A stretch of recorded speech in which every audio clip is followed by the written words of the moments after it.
বারজাখ বলে একটা জগৎ আল্লাহ তৈরি করেছেন। কি নাম? বারজাখ। এই জগৎটা হচ্ছে আমাদের দুনিয়ার জগৎ আর জান্নাত জাহান্নামের যে কিয়ামতের দিন এর মাঝখানের একটা জায়গা।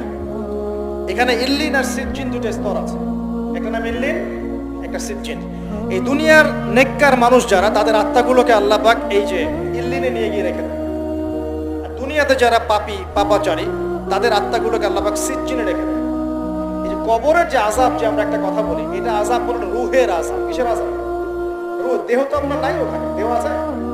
দেহ তো পচে গেছে, গলে গেছে। তাহলে আযাবটা কিসের? রূহের।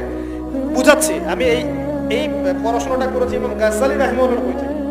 এত গভীর মানে লেখা, মানে ধরতে গেলেও মনে হয় যে একটা লাইন 10 বার পড়তে হচ্ছে। একটা এক্সাম্পল দিয়ে তিনি বুঝাচ্ছেন, একটা এক্সাম্পল দিয়ে বুঝাচ্ছেন এভাবে। তিনি বলছেন এটা একটা উদাহরণ মাত্র, এটাই প্রকৃত ব্যাখ্যা না, একটা উদাহরণ মাত্র। বোঝানোর চেষ্টা করছেন তিনি এভাবে